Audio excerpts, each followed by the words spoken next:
diria que 80% dos episódios aqui a gente passa por isso, que é o desafio de equilibrar as campanhas, as ações de brand awareness, de construção de marca, de pensamento de longo prazo, do campanha de performance, resultado instantâneo, na veia, mensurável, né? Porque para mim teria que sempre estar muito baseado no contexto, né? Na situação ali da marca. Tanto no momento que a marca está, você está lançando uma marca do zero, é uma distribuição. Você tem uma marca já estabelecida, você precisa defender market share da concorrência, é outra distribuição. Então, assim, existe a distribuição, ideal existe, mas não é uma. Seja muito bem-vindo a mais um episódio do Marketing with a Twist, um podcast que entrevista grandes lideranças de marketing. Eu sou o Mauro Palacios, host do podcast e CEO da agência Twist. Se você ainda não me segue nas redes sociais, me procura lá, @Mauro Palacios, você vai me encontrar em todas as redes sociais nesse @. Hoje eu estou aqui com o Gustavo Simpson, falei certo? Que tem uma carreira aí brilhante na área de marketing, muitos anos de PepsiCo, e hoje ele é CMO global da Natural One, que é um fenômeno, uma empresa que está crescendo absurdamente, e com certeza toda empresa que cresce muito, a gente pode atrelar aí ao marketing uma boa parcela aí desse sucesso. Gustavo, obrigado por aceitar o nosso convite, estar aqui conosco hoje. Eu que agradeço, cara. Obrigado. Começa aí se apresentando para o pessoal, para quem ainda não te conhece, conta um pouco aí da sua trajetória, onde você trabalhou, o que você fez, o que você andou aprontando aí nessa carreira maravilhosa. Eu comecei a minha carreira de uma forma bem tradicional, de trainee da Elma Chips, e treinei aquele passo a passo, né, uma grande escola de vendas e marketing, fiquei lá praticamente 8 anos, brilhando ali até virar o gerente de Ruffles, que é a grande marca, pelo menos na época, né?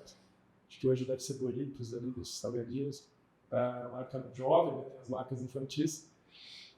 E aí, então essa foi a minha escola, assim, meu começo, né? Minha base do aprendizado. E aí eu fui para algumas outras empresas, passei por Cera Johnson, no Rio de Janeiro, projeto bem legal, que a gente lançou no Brasil a marca Ziploc, aqueles potes e dos saquinhos, marca americana. E aí eu voltei para São Paulo e era anos 2000, o começo da primeira bolha da internet, da bolha.com, e fui trabalhar no Yahoo. E aí foi a primeira vez que eu participei de um projeto assim, meio startup mesmo. Era uma startup, só que tinha um pai rico lá nos Estados Unidos bancando. Então, Yahoo que tinha o formato de mídia mais cobiçado de quem trabalha com marketing digital desde os primórdios, né? Que era aquele banner da Home. Eu lembro que o meu sonho era fazer campanhas que a mídia comprava o banner da Home, que a gente podia fazer aqueles banners em flash incríveis. Isso é 2000 e começo dos anos 2000. É isso mesmo, sabe? E depois ficou muito forte em palavra-chave e tal. Bom, aí eu fiquei no Yahoo quase 4 anos ali como gerente de marketing, criando do zero a empresa no Brasil, um baita desafio, né? Porque os portais brasileiros na época, eles tinham muito dinheiro. Porque o modelo brasileiro foi todo baseado nas grandes empresas de mídia. Você tinha Blue.com, UOL com Folha por trás, um monte de venture capital investindo, todo mundo olhando para o próximo IPO que ia acontecer. Então, o Yahoo era zero investimento, porque já tinha feito o IPO. Então, lá fora a empresa já era muito grande, era como se fosse o Google na época. E aqui no Brasil a gente não tinha grana, então tinha que fazer milagre versus esses caras que tinham muita grana e toda a máquina da empresa de mídia por trás, né, cara? Folha, Globo, UOL, que abriu, mas enfim. Aí eu saí do Yahoo e fui para PepsiCo novamente, só que para a área de bebidas, para a área de refrigerantes. Fui tocar o marketing da Pepsi no Brasil, refrigerantes. E ali o grande projeto que a gente teve em 2005 foi o lançamento de H2O. Fora os limõezinhos da Pepsi Twist, né? Sim. Eu identifico o seu nome e o desenho dos limões, porque, puta, essa pra mim, assim, se tiver que resumir o que eu mais curti fazer na carreira. Ficou até no hoje. coração essa campanha. Foi lançar minha própria marca, que eu não vou falar, mas foi a campanha dos limõezinhos da Pepsi Twist, que pô, teve muito, assim, remakes, né, depois da campanha e muita continuidade. Infelizmente, aquelas coisas de multinacional, né, chegou agora um novo gerente, quer mudar tudo, e mataram os limõezinhos, depois ressuscitaram, enfim. Aí o lançamento de H2O foi um marco muito grande ali, porque foi uma coisa muito disruptiva no mundo do refrigerante, né? E aquele lançamento me deu uma fagulha na minha cabeça, com vontade de empreender. Eu sempre tive essa vontade, eu sempre tive um sonho empreendedor reprimido em mim. E aí, à medida que eu fui subindo na carreira, né, estruturando minha família, esse sonho foi cada vez ficando mais difícil de ser realizado. Mas quando eu estava eu me lembro até hoje, estava naquelas apresentações de pesquisa, né? A gente estava estudando por que a H2O tinha dado tão certo. Assistindo um grupo, focus group lá, o resultado, na gravação mesmo, e uma das mulheres falou assim, pô, e a gente queria entender por que foi tanto sucesso tão rápido, né? Uhum. E uma frase resume muito bem que essa mulher, né, ela resumiu dizendo o seguinte, cara, eu bebo H2O porque é como se eu estivesse bebendo refrigerante, só que eu sei que é mais saudável.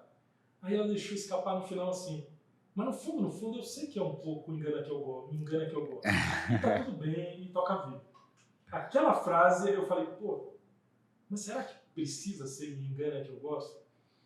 E dali surgiu a ideia de eu lançar o meu próprio produto, que eu lancei em 2012, vários anos depois, chamado Gloops, que era um suco natural gaseificado. Que era, da onde surgiu essa ideia? Daquela frase. E também de uma provocação que a minha filha me fez um dia à noite, nessa época de Pepsi, que me perguntou por que o que eu fazia. Papai, o que você faz? Né? Você tem filhos, né? Eu tenho dois filhos, né? Uma filha de 8 e um filho de 3. Então, minha filha tinha, acho que 1 ano e meio, quase 2, e ela já começou a falar, toda articulada. Papai, o que você faz? Eu expliquei que eu trabalhava na Pepsi. Ela não sabia o que era Pepsi.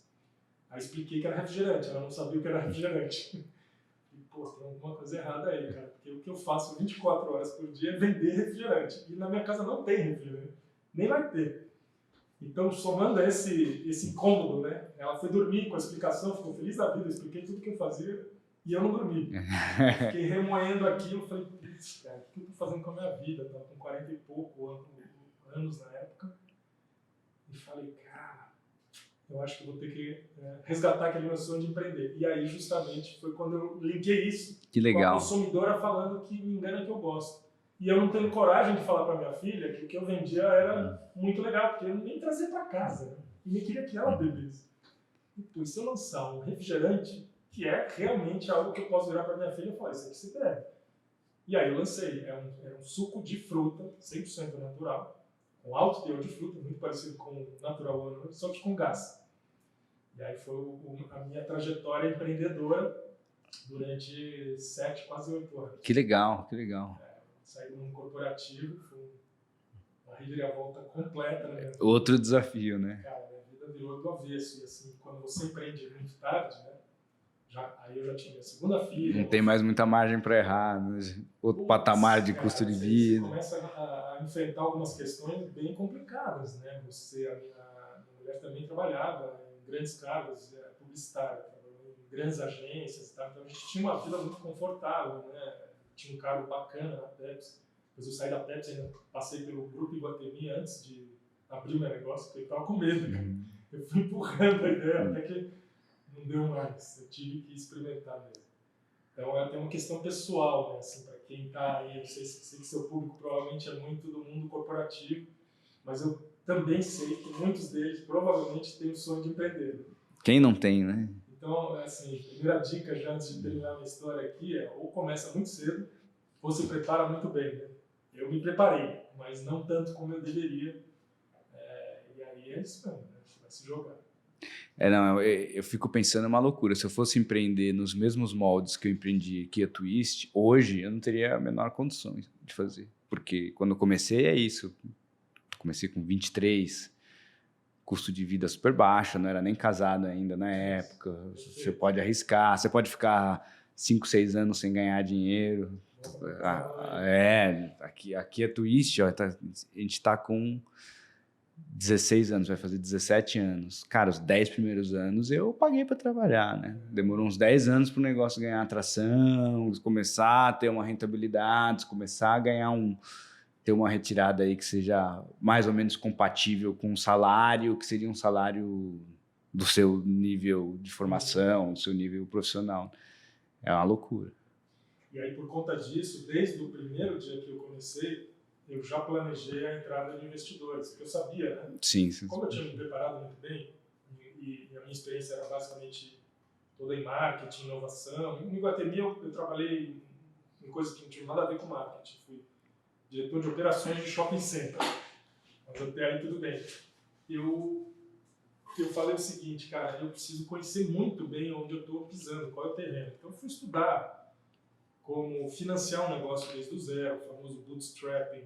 Fui lá na Endeavor e hoje em dia, muito mais do que naquela época, que era 2012, 2011, você tem acesso a muita coisa bacana de informação, de mentoria, de gente que empreendeu e tem um prazer enorme em te dar o caminho das pedras, ou pelo menos falar onde errou e tal. Inclusive, hoje eu faço isso, falo com muitos empreendedores. Total. Fora conteúdo de internet que hoje em dia ajuda muito, Exato, né? Lá atrás não tinha muitos. Não tinha muito, mas tinha, viu? Eu consumi muito conteúdo na época. A Endeavor, por exemplo, foi uma das que eu consumi demais. A Endeavor tá muito à frente de produção de conteúdo nessa linha. E aí eu já tinha o meu plano todo traçado para atrair investidores, né? Então, mas mesmo assim foi muito duro. O lado financeiro pessoal é duro. Mas foi muito legal, assim, empreendi durante 8 anos, aí vendi a empresa em 2019, antes da pandemia ali, vendi não do jeito que eu queria, porque uma coisa que me orgulha muito foi que a Coca-Cola nos copiou, né? Criou um produto exatamente igual ao meu, e isso foi muito legal. O ruim disso é que o meu fundo de investimento falou, poxa, e agora? Para quem que a gente vai vender a empresa, né? Se a Coca copiou e não nos comprou, e a gente estava conversando com eles aí no processo de M&A. Então eu acabei vendendo a empresa ali meio para empatar a história. E aí a história da Natural One é muito legal hoje, porque é um pouco da continuação desse meu sonho de empreender na raça. Hoje eu me sinto ainda empreendedor, né? Você conhece o Catolé, ali todos nós somos sócios da empresa e tem um espírito muito forte de empreendedorismo na Natural One. E o projeto de produto, de propósito, do que a empresa quer como sonho, é muito parecido com aquele sonho que eu tive. Então, me identifico muito com o fundador, o Ricardo Emílio de Moraes, que é quem fundou a empresa, e sempre se preocupa, o produto você tem que ser saudável, sabe? Essa coisa realmente do propósito ali levado a ferro e fogo no dia a dia, sem aquela coisa só escrita na parede. E aí isso te dá um gás tremendo para você seguir esse novo ciclo que eu estou agora, né? Então, estou curtindo demais, então, hoje como Natural One. Muito bom, muito bom. E falando na Natural One agora, conta um pouco aí, o que você acha qual foi a grande sacada de marketing aí da Natural One para chegar onde chegou? Porque eu acho que eu considero a Natural One um fenômeno, né? Porque uma empresa que vem batendo de frente com Minute Maid, com Coca-Cola e Del Valles e marcas que já estão ali super estabelecidas, né? Gente que também finge ser saudável e a gente sabe que o suco de caixinha açucarado, muita gente entende como um suco natural e que é saudável, né? Eu acho que eu mesmo, né? Eu fui criado, minha mãe sempre me deu muito suco de caixinha, achando que estava me dando um negócio super saudável, né? E hoje em dia a gente sabe que o que tinha ali dentro? Então, que não é, que muitas vezes é melhor ficar no refrigerante, né? De tanta coisa que tem.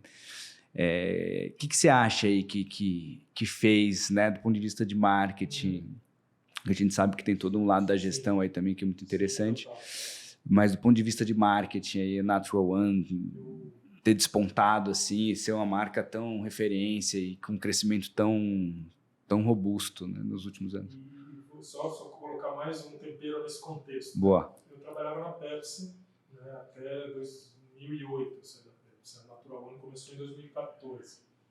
Então, mais ou menos uns 7 anos antes da Natural One começar, na Pepsi, o que a gente estava discutindo naquela época? Trazer a marca Tropicana para o Brasil. O que é a marca Tropicana, para quem não conhece? É a líder mundial hoje de sucos naturais. modelo de produto e de negócio muito parecido com a Natural One. Embalagem transparente, onde você vê o suco 100% natural, sem conservantes, sem adição de açúcar. Tal. O pacotão que hoje a Natural One oferece já existia naquela época no mercado maduro como Estados Unidos e Europa. E a Pepsi, cara, por muitas vezes estudou o mercado brasileiro e desistiu de lançar a Tropicana no Brasil.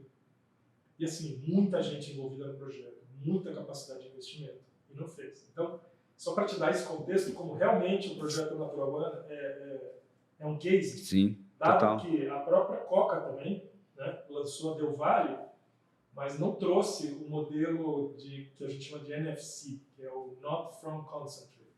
Esse termo muito comum no suco de laranja, basicamente você pegar o suco sem concentrar ele e lançar ele fresco. No Brasil, a Del Valle não tinha não tem até hoje, esse formato, que é muito complexo. Então, isso me diz o seguinte, cara, esse case realmente é algo que precisa ser estudado. Precisa, total. E aí, o que eu vejo como sendo um fator fundamental do sucesso da Natural One desde o princípio? Uma visão do nosso fundador, que até brinco muito com ele. Eu falo, cara, você acha que você não é marqueteiro, porque de fato não é. Ele é um engenheiro, entende de fábrica, trabalhou em commodity durante 30 anos, mas ele tem uma cabeça sem a consciência plena de total visão do consumidor final e de como você precisa se diferenciar para ganhar no mercado. E o que ele fez? Ele disruptou completamente uma categoria. Tanto é que quando a Natural One surgiu, eu me lembro, sempre fui apaixonado por suco natural, uma coisa minha, assim, de fazer em casa, sabe? Os amigos me chamam em casa, vai ter um churrasco, eu sou o cara que vou fazer a caipirinha. O Gustavo manja disso desde moleque. Então, assim, sabe aquela categoria que você se identifica total? Até que o meu negócio próprio foi nesse segmento. Então, eu acompanhei desde o primeiro dia o que a Natural vinha fazendo, de fora. E eu falava com meus amigos PepsiCo, né? Porque eu já nem estava mais, mas a gente se encontra, eu discutia, cara, olha o que esse cara está fazendo. Você está louco, isso aí não vai dar certo, não está entendendo nada. E o mundo do suco era todo em embalagem de caixinha, de papelão, sem você enxergar o produto, já indo para esse caminho aí total do corante, açúcar, suco diluído e tal. Eu falei, esse cara vai disruptar o mercado. Porque a primeira coisa que ele fez foi tirar o produto da linha ambiente do supermercado e jogou na linha refrigerada. Tem que lembrar que isso é 2015. As lojas dos grandes varejos, aí, o Pão de Açúcar, o Carrefour da vida, tinha muito pouco espaço na área refrigerada. E esse pouco espaço era a grande briga dos iogurtes, da linha láctea, queijos, manteigas e tal, e o hortifruti. Então, espaço para entrar ali era muito limitado. E ele resolveu ir para lá, brigar o na guerra do varejo ali, né? Então, assim, ele conseguiu disruptar em várias frentes o modelo de negócio.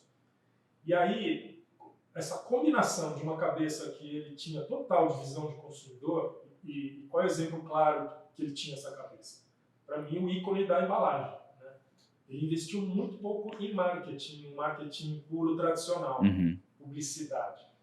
Mas o marketing verdadeiro, né, que é aquele marketing clássico que eu aprendi na Emma Chips e quem faz Procter & Gamble, Unilever aprende, é um marketing holístico, é aquele que você olha o painel do produto, você olha a embalagem, você olha... O produto é nada mais do que uma unidade de negócio. Né? Você tem uma cabeça de empreendedor, de presidente, micro-presidente daquele seu produto. Esse é o gerente de marketing clássico, que hoje se confunde muito. Né? Então fala assim, growth, pô, na época você tinha outras formas de fazer, não digital, mas tinha como é que faz para crescer. Mas isso era só uma pontinha do iceberg do marketing. Né? E eu acredito que esse marketing é algo que funciona ainda hoje em dia. A pessoa que pensa no marketing só como sendo aquele chantilly que é a divulgação do produto, não está profundamente entendendo, né, do fundamento que faz o consumidor comprar. E o Ricardo entendia isso, sem ter essa consciência. Então, isso se dá como? Naquela tampa verde icônica, no fato de colocar um rótulo chamando, né, com um visual muito legal para aquela época, a própria maneira de colocar na gôndola, né, você vai falar, pô, mas isso não é vendas, não é distribuição? Não, cara, isso é marketing.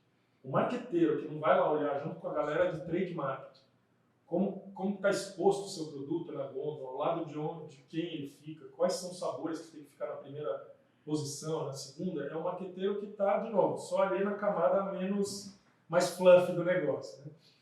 E então, quando você pergunta qual é o sucesso de marketing, é essa visão de negócio que ele tinha, e aí a combinação da experiência dele de conhecer profundamente uma commodity complicadíssima. Né? Eu não sabia como é complicado você fazer um copo de suco de laranja, que a gente bebeu aqui. Muito gentilmente, o Mauro pediu para a galera colocar aqui. Quando eu cheguei, tinha Natural One. Não, hoje estamos aqui. Ela não está aqui. Hoje a gente tá à base de Natural One aqui. Então, mas parece uma coisa simples. Pô, espremeu a laranja, colocou numa embalagem, deve ter lá um processo na fábrica e chegou. Cara, é um negócio de altíssima complexidade, de altíssima tecnologia, que começa lá no agro. E o Ricardo, ele viveu isso 30 anos. Então, ele tinha a total consciência de quão complexo era isso. E aí, toda a cadeia de distribuição refrigerada, outra complexidade. Isso tudo numa visão mais verticalizada, que também é usado demais. Todo mundo que começa um negócio de bebidas, e o meu não foi diferente, você pensa logo em terceirizar a produção. O grande case lá da Suco do Bem, que vendeu para a Ambev. Você lembra? Quando eles começaram, era tudo terceirizado. Dificilmente um empreendedor desse mundo vai começar a investir numa fábrica. Primeiro que altíssimo... investimento monstruoso. Intenso pra caramba.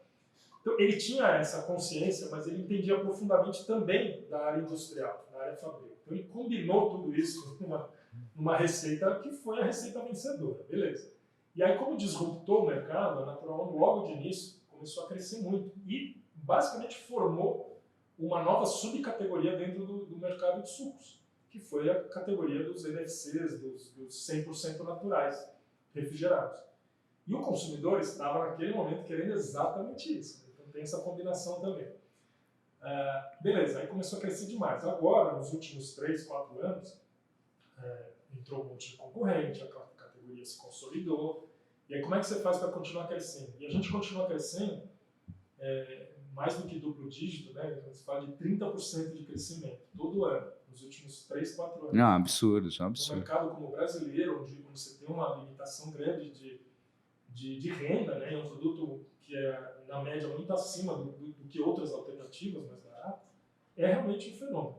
E aí, o que eu acho que a gente conseguiu fazer recentemente, com pouca verba, né? Estou falando aí dos últimos 3, 4 anos, o Catolé, inclusive, começou esse trabalho criando a área de marketing, depois ele tocou o internacional, e aí eu entrei na empresa há 3 anos atrás e assumi o marketing. Eu trouxe toda aquela minha visão de escolas clássicas do marketing, mas com uma coisa que também eu acho que hoje essa galera do mundo mais das grandes empresas, né, Nestlé, Unilever e tal, não está captando muito o que é a essência do marketing digital moderno. O que eu falo de moderno? É aquele marketing digital que hoje você vê as pessoas aplicando para influenciadores, para quem lança curso. E as empresas, elas estão muito distantes desse mundo. Então, o que a gente fez lá? A gente combinou essas duas coisas. Legal. A gente foi jogar na trincheira daquele marketing digital, cara, o último do último, que está acontecendo hoje. Que eu aprendi, cara, com coisas que o mundo corporativo nem imagina que existe. Por exemplo, sabe o Érico Rocha? Sim, sim. Fórmula de lançamento, ladeirinha. Esses caras eu fui estudar profundamente. Por quê? Porque eu era empreendedor, eu tinha zero dinheiro. Eu fui estudar isso para fazer o meu negócio lá em 2018. Aí cheguei na Natural One e falei, cara, a gente precisa fazer conteúdo todo dia no TikTok. Ninguém não sabia direito o que era TikTok. Beleza, tem que fazer, tem que produzir, o que a gente estava falando aqui no bastidor antes. Sim, né? sim, total. Essa produção insana de conteúdo, né, de fazer um inbound marketing do jeito certo, para atrair esse consumidor, combinado com um produto que normalmente é do mundo muito mais tradicional. Cara, caminhão, frete refrigerado, geladeira, gôndola, supermercado, né? Como é que combina essas duas coisas? Eu acho que o nosso sucesso recente, né, dessa última fase agora, onde o mercado já está consolidado, mas a empresa continua crescendo e ganhando market share de concorrentes muito bons, que são regionais, tem a fruta fresca e tem um preço bom, é essa construção da marca com uma consistência, né, pensando no longo prazo, mas com uma agilidade de quem estudou Érico Rocha, quem sabe fazer lançamento, quem sabe coisa lá do Leandro Ladeira, esse tipo de coisa que a gente aplica no dia a dia. E eu não vejo principalmente da minha geração, né, uma questão de idade, Mas mesmo a galera jovem que está nas Danones, Nestlés, Unilevers e Johnson, eu vejo eles muito distantes disso. E as próprias agências também, até com certo preconceito. Total. Eu estou falando aqui sem saber, eu acredito que vocês aí, por serem uma agência digital, talvez estejam mais antenados nesse fenômeno que está acontecendo, né? Há muito tempo já. Então, por exemplo, um dos meus gurus é o Gary Vee. Eu falo de Gary Vee com os caras do mercado e ninguém sabe quem é, cara. Aliás, Bicho, você tá entendendo? Esse cara é a maior agência hoje, publicidade americana. o Gary Vee, ele fez um talk depois do último Cannes aqui, detonando, não, lá em Cannes, mas logo depois do festival, detonando exatamente nessa linha, de detonar o modelo convencional de publicidade e o ego do tapete vermelho, Isso. da galera que está criando para ganhar prêmio, mas esquecendo do resultado, esquecendo de olhar para o que o consumidor está tendo na rede social. Eu sou um grande fã do Gary Vee, assim, eu acompanho tudo, não, amo de paixão e não li ainda. Trading Attention. Quem está aí começando carreira vai ler, você vai surpreender o seu público, é o cara mais gerente ali. Eu acho que tem de tudo aqui, a gente está falando aí 25 a 45, bem amplo. Se você estiver assistindo isso aí final de 2024, 2025, que eu acho que vai pro ar, pega o livro, que ainda vai ter pouca gente que leu, e traz uma reunião com o seu CMO ou com o seu CEO, conceitos que você vai ver no livro. Não, coisas muito legais. Gary Vee é fantástico e assista procura lá, Gary Vee Cannes 2024. Eu acho que todo mundo que trabalha no mundo da publicidade, aí é bem publicidade mesmo, né? Deveria ouvir o que ele tem a dizer, que é muito bom, assim, né? Concordo 100% ali com a visão dele. Enfim, só fazendo esse parênteses, porque você mencionou... Esse, para mim, é o assunto que a gente deveria estar debatendo. Não, e total. A gente construção de marca e não só marca, negócio. Né? E eu acho isso muito legal. A gente teve um podcast aqui com o Fernando Miranda. O Fernando Miranda foi CMO da Exame. E você assistiu? O que a gente falou, ele é super novo. Ele deve ter uns 29, 30 anos. XP, não é esse? Ele foi Head of Marketing da XP. Vocês, e só te interrompendo aqui, né? Mas eu acho que vocês estão fazendo uma coisa que eu não sei se é proposital ou não, que eu me liguei. Se você entrar no canal do YouTube de vocês, facilmente, e se você estimular isso da sua audiência vai rolar mais fácil ainda, você quer maratonar o canal. Isso para mim é um puta segredo de quem tem canal no YouTube. Você assiste um, você já quer assistir o outro, porque são muito parecidos. Olha que legal. São histórias diferentes, com formatos parecidos. E eu acho que quem cria um canal de YouTube com essa capacidade de gerar a vontade de maratonar é foda. Olha que legal. Esse é um feedback que me deixa muito feliz. Não é nada pensado, na verdade. Provavelmente. Eu vim aqui, eu fui assistir assim, de bobeira. Sim. A hora que eu vi, cara, eu tava nos últimos 3 dias maratonando. Que legal, que legal. E, muito bacana, fico muito feliz de ouvir isso. Mas eu ia falar do Fernando, que justamente a gente falou um episódio inteiro sobre lançamento e como também... eu assisti o começo, eu vi o final aí que ele falou da XP. Como na Exame, ele quando liderou o marketing da Exame, ele justamente implantou isso lá, metodologia de lançamento para vender, e ele falou que os resultados ali absurdos, né? Então eu acho interessante mesmo, acho que quando a gente consegue juntar, só que por outro lado a galera é muito focada em lançamento, às vezes esquece o marketing mais tradicional também, isso que a gente começou falando, é o pensamento da embalagem, o pensamento do trade, da distribuição, de que o marketing é uma coisa ampla. A performance de quantos cliques gerou e tal, beleza, isso é mega importante. Exatamente. Tem um monte de ferramentas hoje para metrificar tudo que a gente faz no marketing, muito diferente do que na época lá das limõezinhas da Pepsi, quando eu fiz.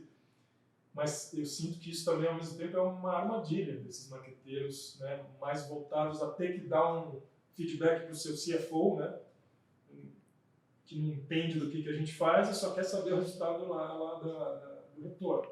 Então tem que tomar muito cuidado. Na hora que você mostra uma visão de negócio para o seu CFO, ele vai te pressionar menos em ter que performar ali o retorno do investimento na mídia. Você vai explicar para ele que você está pensando como business. Você está pensando no bottom line. Você não é só um marqueteiro ali. Né? Não, total. Isso entra naquela discussão que eu tenho muito aqui. Acho que isso aqui, eu diria que 80% dos episódios aqui a gente passa por isso, que é o desafio de equilibrar as campanhas, as ações de brand awareness, de construção de marca, de pensamento de longo prazo, do campanha de performance, resultado instantâneo, na veia, mensurável, né? Porque é exatamente isso que você falou. Você tem, às vezes, ali o financeiro, o board, querendo olhar número rápido e crescimento instantâneo, mas então corta aqui a camada de branding, né? Só que daí no longo prazo a coisa começa a desandar, porque você começa a não manter o fortalecimento da marca, né? Então, acho que um grande desafio que a gente tem hoje do marqueteiro é conseguir achar esse equilíbrio entre... Sempre teve, tá? É que as ferramentas mudaram. Mudou, Eu né? me lembro muito na Pepsi, tô falando de... A Pepsi não é uma chips, tô falando antes do anos 2000. A gente fazia umas puta campanha maravilhosa de Ruffles com a MAP lá, incríveis, e aí vinha a empresa, mais a galera financeira, sim. Foi legal, cara, mas quantos pontos de share a gente aumentou? Quais foram as ferramentas atreladas a essa campanha que você usou para, né, aumentar aí o giro na loja? Então, na época, a gente não tinha a quantidade de ferramentas hoje de traquear essa jornada do consumidor, tinha que ser na raça mesmo. Você ia fazer pesquisa em loco lá e tal, para entender quanto aquela campanha te levou, né, para uma visita no ponto de venda e quanto essa campanha estava atrelada com o calendário do seu gerente de vendas na região que você está fazendo a campanha. Hoje em dia isso tudo, né, no digital fica super fácil, mas o que eu quero dizer é essa pressão sempre existiu. Então você como marqueteiro hoje, né, eu estou falando aí com a galera mais jovem, como é que eles fazem para se destacar dentro das grandes empresas ou das startups? É mostrar para a organização toda que você entende que o marketing é um dos pilares fundamentais, mas que você tem que ter uma cabeça de negócio. No momento que você começar a mostrar essa cara, a empresa vai te respeitar de uma outra maneira. O cara do financeiro, o cara de vendas, o cara do front ali, ele vai entender o seguinte, esse cara está construindo um business comigo e não está só querendo fazer campanhazinha, que aí no limite extremo é a crítica do Gary Vee e da galera publicitária, que até nem está na sua empresa, que está ali só pensando em fazer o prêmio com o tapete vermelho. Quer levar o troféuzinho, mas o resultado mesmo, ou que o consumidor de fato está buscando, não está nem aí, né? E o que você acha, né, nessa linha de utilizar ferramentas mais contemporâneas aí do marketing digital dentro de uma corporação que vende produtos mais convencionais, um produtão de varejo? Tem alguma ação específica, algum case que vocês fizeram ali na Natural One que você acha que seja legal de destacar para tangibilizar um pouco de como vocês estão fazendo isso?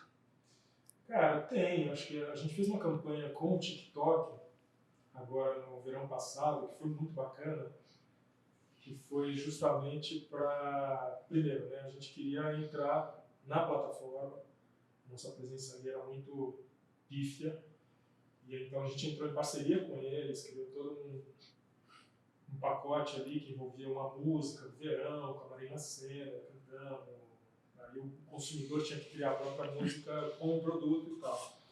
E a gente conseguiu, cara, fazer aí um social listening depois, né, na conclusão da campanha, usando várias ferramentas ali de tracking, né, para mostrar como que nas regiões onde a gente colocou um esforço maior dessa campanha, a gente teve resposta de volume de venda na hora. Que legal. A gente conseguiu traquear isso. Não é uma coisa que eu diria que a gente está hoje na vanguarda. Primeiro porque requer um investimento, requer um conhecimento e estrutura de gente. A gente ainda tem uma cabeça muito startupeira, que me agrada, tá? Não é que eu não acho que tem que ter.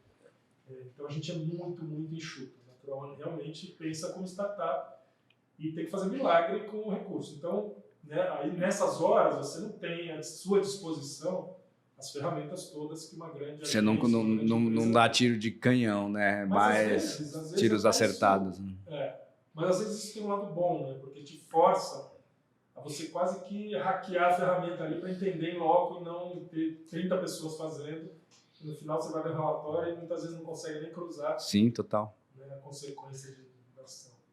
Não, que legal, que legal. Essa coisa de usar o social listening para medir é super bacana. Que ferramenta que vocês usam do social A listening? gente usa a nossa própria agência, criou ali uma ferramenta própria Ah, para tá, fazer não é ferramenta de mercado. não é uma ferramenta de mercado, até por conta dos custos que a gente não tem nem budget para bancar. Mas eles foram muito hábeis em fazer ali a própria. Legal, legal. E aí, ao longo da sua carreira, né? Aí não precisa ser Natural One, né? Isso é uma pergunta que eu sempre faço aqui, que é uma pergunta divertida, né? Teve algum grande perrengue, alguma ação que foi bem desafiadora? Alguma história engraçada aí para contar pro pessoal? Pensar. De marketing, assim, de ação. Um evento, né? Normalmente sempre o pessoal traz evento costuma estar no top 1 teve dos... um lançamento na Elma Chips, estou resgatando o tempo antigo, mas eu acho que é bem ilustrativo, assim, né? A gente, não sei se vocês lembram aí, hoje em dia existe ainda o tal do Baconzitos, né? Sim, total. Aí, era o meu salgadinho preferido quando eu era adolescente. aí Amava. a gente tinha lá o desafio de criar inovação, né, na linha de produtos. Então, a Ruffles, a gente lançou aquela ideia do sachêzinho de ketchup dentro de cada salgadinho, que foi um sucesso absoluto. Você pegava a batatinha, põe espremia ali o ketchup e já estava feita a combinação. E para o caso do Baconzitos, né, aquela coisa clássica do marqueteiro agora, né, a gente foi estudar o consumidor. Quem é o consumidor de Baconzitos? Pô, é um cara mais viés masculino, de uma classe social um pouco mais baixa, que gosta de ficar no boteco no final do dia e come aquele torresminho. A gente foi estudar esse cara e entendeu que uma das grandes hábitos desse cara é espremer um limãozinho no torresminho que ele vai tomar com a cervejinha, certo? Esse é o clássico. Pô, por que não fazer alguma brincadeira em cima disso, já que o público que consome Baconzitos é esse cara? Legal, aí fomos estudar, né, pesquisa, desenvolvimento de produto. Descobrimos que um toquinho de aroma de limão e chamar de bacon com limão ia funcionar. E de fato funcionou. A gente fez um teste, na época se fazia teste em Ribeirão Preto ou em Curitiba. A gente fez um teste, eu acho que foi em Campinas. Ribeirão Preto, Campinas. Aí a gente fez um teste, né, colocou ali no mercado, lançou o Baconzitos com limão, embalagem verde, com uma fatia de limão no Baconzitos. Cara, o negócio explodiu. Foi super bem. A gente saiu de lá mega empolgado. E aí é que vem. Aí a gente fez e falou, bom, agora vamos fazer um lançamento nacional dessa parada, porque vai explodir, né, cara? E o Baconzitos era um produto muito adormecido, ali nunca tinha nada para promover essa marca, né? As marcas infantis, chips, sempre tinha aquelas figurinhas, tinha o Tazo, certo? Tudo em função disso. Ruffles era a batata da onda, tinha propaganda.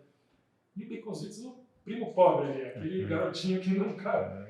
Então, dessa vez a gente falou, vamos fazer uma ação. E aí, bicho, a equipe adorou a ideia, equipe de vendas, porque muitos deles eram o próprio público, né, que para no boteco e pede Baconzitos. E aí acho que foi uma empolgação coletiva, desde o CEO até o chão de fábrica e o cara da Kombi lá da Elma Chips que vende o produto, de achar que aquele negócio ia explodir. E quando a gente lançou o mercado inteiro no Brasil, as padarias, os botecos, era uma mancha verde de Baconzitos com limão de cima a baixo. E obviamente que vendeu muito bem, mas obviamente que não girou nem 10% daquele estoque excessivo que a gente colocou. Né? A gente se empolgou demais, essa foi a verdade. Um pouco culpa do próprio galera de marketing, que não olhou um pouco esse lado mais business da coisa. Acho que ficou na emoção, a emoção agiu um pouco ali na decisão, né? E aí foi, cara, foi um desespero, foi um prejuízo do cão, sobrou Baconzitos limão. Até hoje, você pegar uma lojinha que é um Baconzitos limão aí, é trauma na certa. Assim. Foi muito legal para o aprendizado, até para os próximos lançamentos. a gente trazer aquele conceito da escassez, né? Que hoje fala-se muito no marketing. Total, falando no gatilhos mentais. Nos gatilhos mentais, a gente usava o gatilho mental da escassez propositalmente, conscientemente, lançando um novo produto com menos do que o necessário ali para fazer um pipeline, né, que chama quando você entra com o primeiro estoque nas lojas, para gerar esse gostinho de quero mais. E quando não gerava o gostinho de quero mais, a gente não forçava, ele naturalmente morria. Mas você sente direitinho ali no lançamento, no produto como esse, quando ele está começando a tracionar, né? E aí o negócio pega realmente. Isso aconteceu por outro motivo, com outras ferramentas na H2O. Não, é muito bom. Eu gosto muito dessa pergunta porque às vezes a gente aprende muito nos perrengues, né? E quem está nos ouvindo aqui consegue aprender aí por tabela, né? Mas é muito boa essa história. Eu lembro desse baconzitos aí de limão. Agora, outro case, aí, pensando bem no meu negócio da Groups, foi um erro, eu acho que uma combinação de erros, né? Que se eu tivesse que fazer de novo hoje, eu faria completamente diferente. O produto era um suco natural gaseificado. A gente tinha na latinha e na garrafinha de vidro, super bonitinho, assim, muito trendy. E na época você estava tendo aquele boom das hamburguerias e dos food trucks e tal, né? 2015, 2016. E a gente bombava de vender nesse canal, no food service. Principalmente nesse food service mais focado em produtos artesanais, aquela hamburgueria artesanal que estava surgindo, aquele food truck com um cardápio mais elaborado. O cara não queria um refrigerante, não queria um Guaraná, uma Coca, queria um negócio diferente. E o Groups entrava ali com uma luva. Qual foi o erro? Quando a gente, obviamente, né, com a pressão do fundo de investimento, quando o fundo estava na empresa, pressão para crescer, para o volume ter que acontecer, a gente levou Groups para todos os outros canais. Então foi para os grandes key accounts, Pão de Açúcar e tal. Só que ali, cara, a relação de escolha do produto era completamente diferente do que numa mesa de uma hamburgueria ou no balcão de uma pizzaria, onde o garçom podia explicar o que era Groups e onde a comparação de preços se dá de uma forma muito mais sutil. Né? Sim, total. O cara quer experiência ali, não importa. No Pão de Açúcar, cara, a gente ficava ao lado do Guaraná Antártica e de Coca-Cola. Tipo, preço por ml, preço por litro, 3 vezes mais barato do que o nosso, porque o nosso era suco. 100% suco. Sim. Então, o nosso custo, o preço final era altíssimo, de um produto que ainda era pouco entendido pelo consumidor que estava na gôndola, que não tinha ninguém explicando, e ali a gente teve uma dificuldade muito grande de girar e de fazer o negócio acontecer. Então, qual que foi o erro? Talvez ter feito a estratégia de canal mais faseada, ou ir para o refrigerado, lá para a gôndola refrigerada que a Natural One depois na frente fez e tal. Então, esse foi um erro duro também, porque a gente criou uma expectativa, né, do fundo de investimento, que agora vamos voltar o volume. Sim, bora partir o varejo. Pão de Açúcar, a gente entrou no Brasil inteiro, distribuidores e tal. E o canal do fundo continuava bombando de girar o produto, de faltar aqui no Italy, quando inaugurou o Italy na JK. Uma loucura, cara. A gente tinha que fazer entregas todos os dias, de tanto que vendia o produto. E aí, logo em seguida... Que já é um público que não olha muito para preço também. Não olha a ocasião de consumo era aquela. O próprio Italy... O cara quer descobrir coisas novas. Não tem refrigerante. Os caras vão nos procurar. A gente não vai ter Coca, não vai ter Guaraná. A gente só quer produtos saudáveis diferenciados. Ali, cara, bombaram. Então, essa percepção de, às vezes, você está muito antes também da tendência. Né? Isso foi um produto que a gente tentou massificar, expandir muito antes do consumidor estar pronto. Hoje, você está vendo muita alternativa parecida começar a surgir no mercado. Total. E se você está curtindo aí esse bate-papo, que é o momento que você vai deixar aquela curtida ali pra gente, deixa o like, se inscreve no canal, ajuda a gente a crescer, ajuda a chegar a mais pessoas, esse bate-papo tão bacana aqui com o Gustavo. Depois maratona que vale a pena. E segue a dica aí para maratonar. Primeira vez que eu ouço isso, alguém maratonando aqui o podcast, me deu uma alegria imensa aqui enquanto a gente fala. Mas é importante ali, se você está ouvindo por canais de streaming aí, Spotify, Apple Podcasts. Dá o rating 5 estrelinhas lá pra gente também, para ajudar a distribuir para mais pessoas. Vamos dar uma virada aqui agora, entrar na pauta mais técnica aqui, perguntas sobre marketing, né? Acho que deu para passar legal aí a trajetória, a Natural One. Vamos lá, essa pergunta bem básica aqui, mas que eu gosto muito, porque a gente tem diversas pessoas que a gente entrevista aqui com visões, olhares diferentes. E eu gosto de perguntar a definição de marketing para cada uma dessas pessoas, porque a gente sabe que não existe uma definição muito certa de marketing, né? Se você perguntar para 50 marqueteiros diferentes o que é marketing, cada um vai me dar uma definição. E eu queria saber a definição do Gustavo Simpson. O que é marketing na sua visão, se tivesse que definir? Marketing, de uma forma bem generalista, é o ato de você colocar no mercado o seu produto ou o seu serviço e tornar ele atrativo e diferenciado para te gerar um crescimento rentável. Então, assim, onde é que o marketing deveria estar olhando? No produto ou no serviço de uma forma holística, né? Como uma unidade de negócio. Ele vai ter que olhar os 4Ps, os 6Ps, que seja, mas ele vai ter que ter essa visão do negócio, né? Esse é o marketing na sua concepção original lá, que é o correto, né?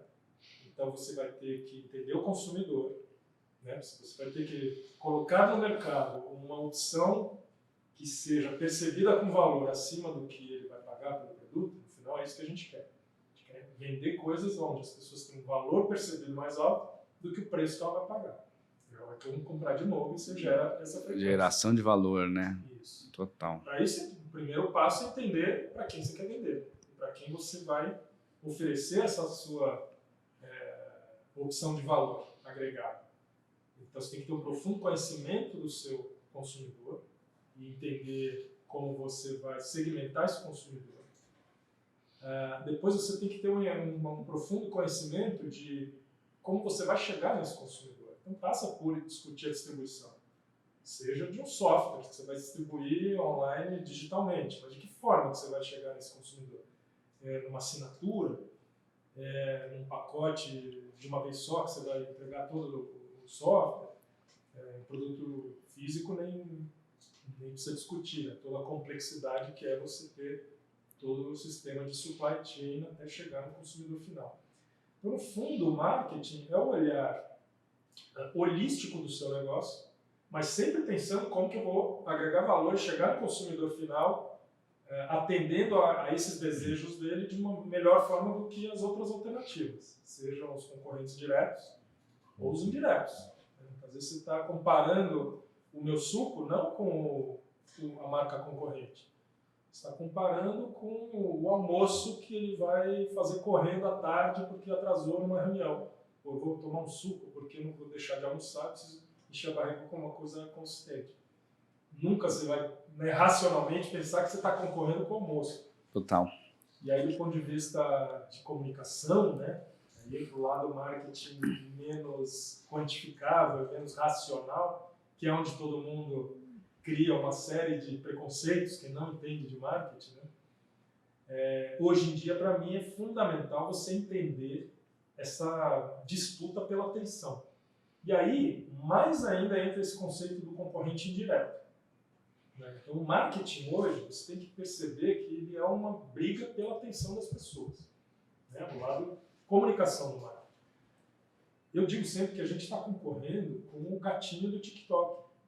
Que as pessoas estão o dia inteiro aqui na tela, scrollando o timeline delas, ou For You.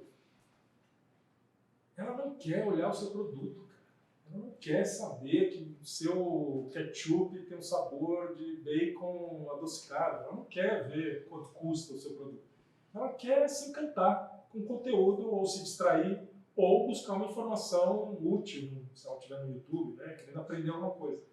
As marcas precisam entender isso. Como que eu vou interromper ali a navegação, né, quando essa pessoa está surfando ali nas redes sociais, e me tornar relevante. Sem ser o chato da propaganda. Né? E aí eu não estou concorrendo com o ketchup da concorrência. Estou concorrendo com o gatinho que ela quer assistir, dar risada e mandar para o amigo. Fica mais complicado. Como é que eu entro nesse contexto? E aí vem toda a história do novo marketing, né? Então, acho que por isso que eu acredito sempre nessa combinação entre um marketing mais de construção do branding, né? dos fundamentos, dos pilares do marketing, que começa da onde? Do propósito da empresa. Aliás, tem um episódio incrível aqui, seu, vou vender de novo, com o Ale, o cara que trabalhou na Nike. Sim, Alejandro Pinedo, Alex. É incrível o que ele fala. Ele é maravilhoso. E eu acredito piamente nisso. Que o posicionamento da sua marca, seu brand assets, a sua essência de marca, deveria ser um resultado de uma discussão no conselho da sua empresa. Senta com os 4, 5 caras do conselho, fundador, os acionistas. Qual é a essência de vocês, seres humanos, não da empresa? O que vocês querem? Aí, se você decupar aquilo direito, alguma hora isso vai aterrissar no posicionamento da sua marca.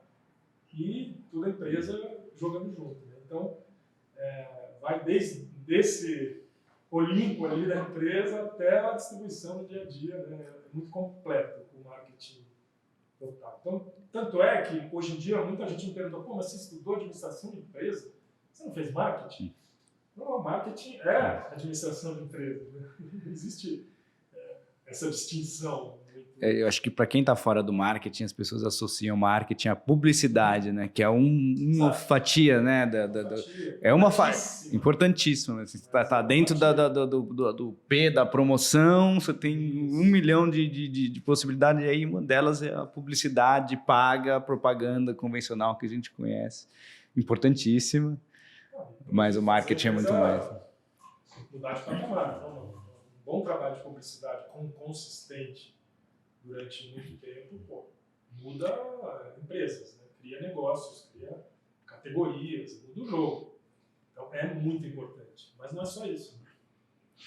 E nessa linha aí de todas essas mudanças aí, né, principalmente na comunicação, essa disputa pela atenção, qual você acha que hoje é o maior desafio do profissional de marketing? Eu acho que o maior desafio, e tem algumas empresas, inclusive, cancelando, para usar a palavra da moda, a posição do CMO, né? Você tem essa discussão acontecendo no mercado. Então, qual que é o desafio? O desafio é grande. Se grandes empresas estão... A GM acabou de cancelar o cargo de CMO. Não sabia dessa. Na América do Sul. Poxa, mas por quê? Porque provavelmente a área de marketing lá dentro estava sendo vista como sendo ou só publicidade. E talvez numa indústria de automobilística até eu entendo a dificuldade que o marketing tem de influenciar, por exemplo, na concepção de um produto. Né? Geralmente o marketing em produtos mais complexos como esse, eu trabalhei na indústria do shopping center. É muito difícil o marketing se meter nas discussões da escolha de um novo terreno para onde o shopping vai ser construído. Cara, marketing nem participa. Marketing vai ser só lá a divulgação do Dia das Mães para o público vir para o shopping. Então, o maior desafio hoje, se essa discussão está vindo para os produtos de consumo, é você, como marqueteiro, entender quanto você agrega valor no negócio. Quanto você, de fato, faz a empresa ficar mais rentável. No final do dia é isso, cara. É o bottom line. Como é que a minha empresa sai de 10% de EBITDA para 15%?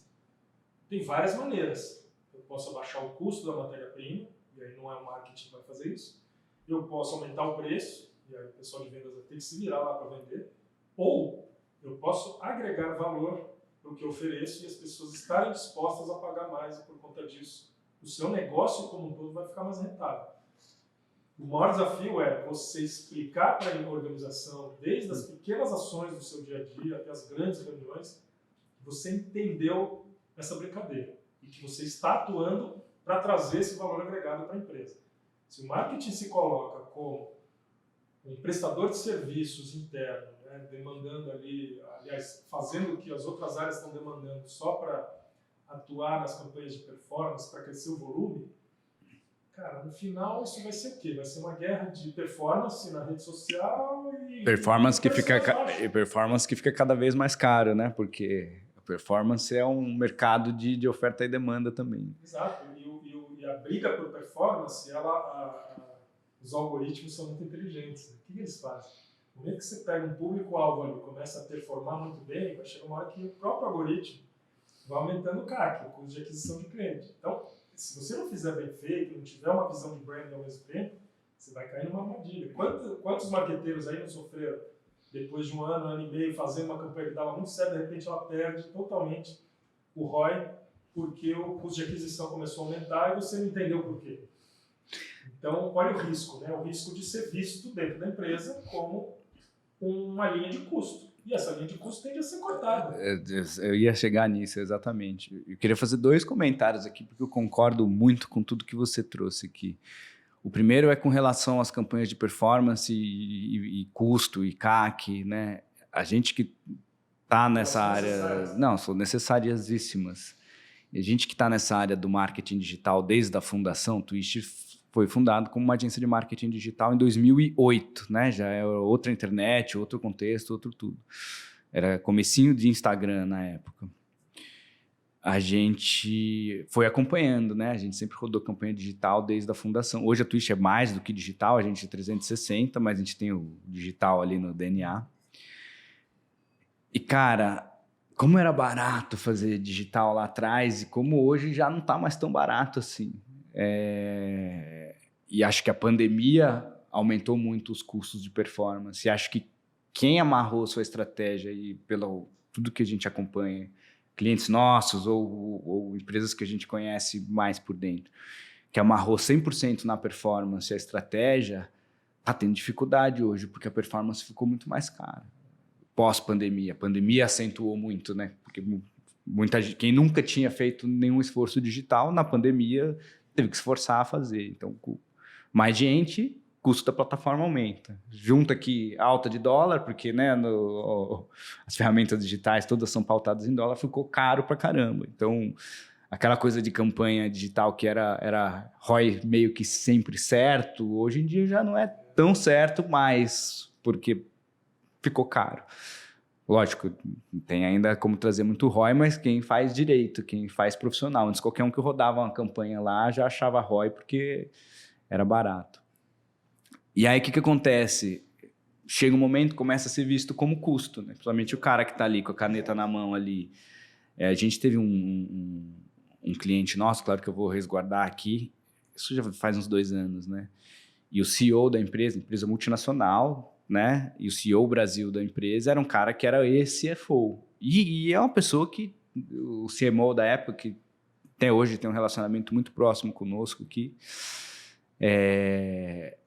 tinha muita dificuldade de explicar que, cara, isso aqui não é custo, isso aqui é porque o cara queria cortar, ele precisa fazer o resultado dele, como é que ele vai fazer o resultado? Porra, vamos ver onde dá para cortar. A comunicação é uma coisa muito fácil de cortar, né? Porque não vai cortar o abastecimento, não vai cortar, tem coisas que né, são impossíveis de cortar ou muito mais complexas. Desculpa te interromper. Às vezes, um marqueteiro topar cortar a verba vai ser mais valorizado se ele entender que ele está ali tocando um negócio, um business, do que ficar defendendo aquele não corte da verba ferro e fogo. Total, tem que jogar o jogo. A Natural está passando um pouco por esse processo. A gente teve uma explosão dos custos da laranja. Cara, a gente como olhar de negócio, marqueteiros lá dentro, como olhar de negócio, a gente entendeu que talvez a gente possa passar um período de uns 6 meses, talvez um pouquinho mais, menos, de segurar um pouco essa verba de comunicação, porque o negócio precisa respirar, precisa de oxigênio. Total. Então também não posso me descolar da realidade do que está acontecendo no dia a dia, porque eu preciso defender o meu marketing da teoria. Cara, você vai fazer isso. No longo prazo vai ter esses altos e baixos. Mas quem disse que durante uns 6 meses você não pode segurar e tentar trabalhar outras formas de criação marca? É por isso que o bom marqueteiro tem que estar alinhado com o negócio, tem que entender de negócio, né? Se você está ouvindo a gente aqui, está em começo de carreira, acha que fazer marketing é só fazer campanha, você está enganado e já começa aí a pensar que se você quer ser um grande marqueteiro um dia, você vai precisar estudar o negócio, entender do business para conseguir justamente sentar nas mesas aí e entender quando faz sentido cortar, quando não faz, quando é preciso defender que o corte talvez seja um alívio de curto prazo, mas no longo prazo isso aqui vai ser danoso para a empresa, que eu acho que é o que muitas vezes acontece, que é o que eu ia complementar essa história que eu estava falando. Cortou lá 2, 3 anos atrás, investimento, Naturalmente, o que aconteceu? Ali era uma empresa B2B, né? Geração de leads despencou. Né? Para o resultado daquele ano foi maravilhoso, porque tirou ali um volume significativo ali de custo, né? Mas e aí? Daí, daqui a pouco, 2 anos depois, o volume de vendas caiu, porque foi o reflexo ali do corte que foi feito. E agora, o que vai fazer? Agora não adianta reinvestir, né? Você perdeu um negócio que estava rodando. Então, é um desafio muito grande, porque é muito sedutor, né? Muitas vezes, para o executivo ali do financeiro, o cara precisa ali, está sendo pressionado pela meta. Cara, você precisa fechar com superávit aí esse ano, custe que custar. Bom, então, vamos cortar aqui então. Então, acho que esse é o grande desafio, né? Eu pensei Sem em outros dúvida. desafios aqui que a gente está vivendo que são muito grandes também para quem está na área de marketing hoje nas empresas. Né? Um dos desafios que eu vejo grande por conta da pulverização dos meios, né? Antigamente você tinha poucos meios, você tinha TV, o rádio, outdoor, revista e tal, e um pouco de internet. Hoje, como você tem tantos canais, tantas possibilidades, o risco que eu vejo as empresas correrem e caírem numa armadilha é de você perder a consistência na comunicação. Então, um dos desafios muito grandes é o marqueteiro resgatar o trabalho clássico do brand key, ou do copy strategy, ou nome que queira dar. Eu tenho um curso meu também. Eu dou aula para empreendedores, ensino marketing para eles. Então, e eu não uso os termos tradicionais do marketing. Eu inventei termos diferentes. Legal, que legal. Então, por exemplo, o meu brand key chama-se Carta Magna. É como se fosse a constituição da sua empresa.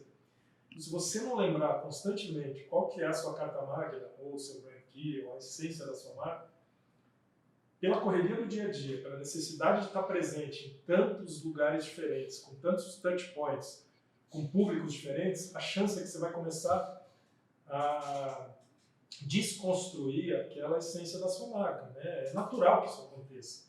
Não só o meio vai mudar, mas às vezes a mensagem muda, no final você está falando uma coisa para um canal, outra coisa no evento, aí você vai atender o cliente no balcão, é outra comunicação, e aí você acaba perdendo a consistência da marca. Esse eu vejo um dos maiores desafios hoje para quem está construindo marca de verdade a longo prazo. Né? E aí você vê marcas que não têm mais identidade. Né? As grandes marcas hoje estão com essa dificuldade muito grande. As Nikes da vida mesmo. Você vai numa loja e está falando uma coisa, no TikTok é outra. A hora que você escuta um podcast e a Nike está patrocinando é outra.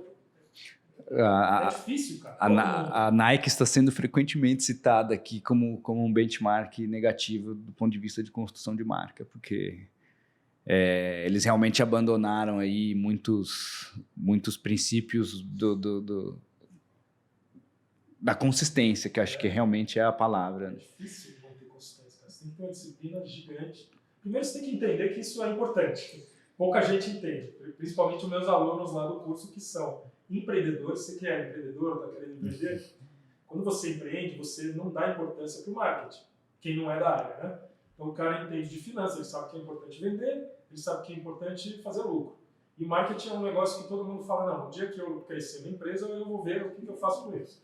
Então eu ensino os empreendedores a já desde o início, mesmo sem verba, terem esse mindset. Como é que eu dou clique, um pouco do papo que você teve com o Alex, por isso que eu gostei tanto. E aí não era papo de marketing, ali era como é que o conselho da empresa, e no caso você empreendedor, é você com você mesmo. Faz uma autoanálise, entende o que você quer da sua vida, como isso reflete no seu negócio, e aí sim isso vai ter mais verdade ali na construção da sua marca. Talvez entendendo isso e sabendo que isso é importante, não é só uma coisinha que você vai fazer, aí você mantém essa consistência, né? E ainda assim é difícil manter a consistência. E qual que é o nome do seu curso? Fala aí para o pessoal que está interessado. Construindo marcas de valor. Não é um nome muito marqueteiro, mas como é para não marqueteiros, tá tudo bem. Mas daí se procurar no Google... Nas minhas redes sociais eu sempre deixo o link ali, né? Se procurar meu perfil no Instagram, Gustavo Simpson, _ Simpson, você vai ter. E aí o que eu mostro lá no curso é um pouco essa visão de negócio. Né? Então você como empreendedor, que não tem o conhecimento de marketing, o que você precisa fazer hoje em dia, né, inserido nesse contexto do digital, e eu acredito que qualquer negócio que está começando hoje tem que começar no digital, Não adianta você querer fazer uma mídia que não seja estar no digital. Total. Toda a possibilidade. A gente vê as marcas nativas digitais aí, às vezes, batendo numa Nike da vida. Falando sobre isso lá. E aí eu ensino também, até tem o último módulo do curso, por exemplo, é um módulo financeiro. Que eu identifiquei que a maioria dos meus alunos, embora não seja marqueteiro, tem muita dificuldade de entender fluxo de caixa, prazo de pagamentos, como é que eu melhoro ali o fôlego financeiro do negócio. Por quê? Porque eu advogo que ele tem que investir uma parte do recurso dele em marketing. Se a empresa não tiver com caixa saudável, e às vezes não tem tanto sobra, a ver com lucro, né? Tem a ver com fluxo de caixa mesmo. Total. Ele não vai conseguir investir na marca, então nada disso vai funcionar. Então eu meti um módulo financeiro, e é um dos módulos que a galera mais pira, assim. Que legal. De dúvida, de mandar, de querer saber, de fazer aula dúvida, só sobre isso. E às vezes coisas básicas que você fala, meu Deus, cara, como sabe que receita menos o custo direto é a margem bruta, assim, conceitos muito simples. Às vezes o empreendedor não veio dessa área. Sim, ele... Um dentista. Exatamente. Começou um negócio maravilhoso, mas não tem esse fundamento básico. Então, me empolga. Não, mas muito bom. Mas, gente, fica a dica aí. Se você está ouvindo a gente, empreendedor, tem o curso do Fera aqui para... Adoro falar com o empreendedor que ele tira aquela máscara do corporativo, sabe? Aquela coisa dos termos bonitos e tal. Cara, eu não uso isso. Sim. E o empreendedor é um sonhador, né? Acho que o cara tá ali de corpo e alma no sonho dele, né? Acho que isso é muito legal. Não, é muito legal. Eu vejo alguns alunos meus, né? Quando eles começam a dar resultado, né? Aplicando, cara, uma satisfação, você não faz ideia. Cara, que tem um aluno que tem um negócio de painéis solares para residências, né? Que transforma a sua casa numa usina, mini usina elétrica para você não precisar mais comprar energia tradicional.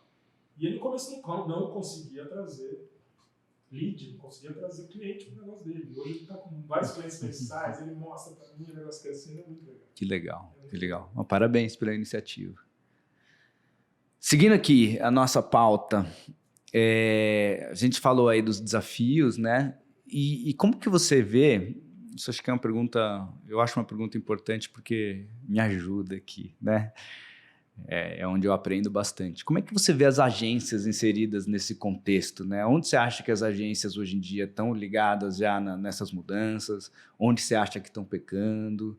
Quais que são, você como marqueteiro aí nos últimos anos, quais que são as maiores dores que você teve aí com as agências que você já trabalhou? Até para a gente entender que eu estou tentando construir a agência ideal e aprendendo direto com os caras aqui, né? Vou te responder com um exemplo já bem fora do comum.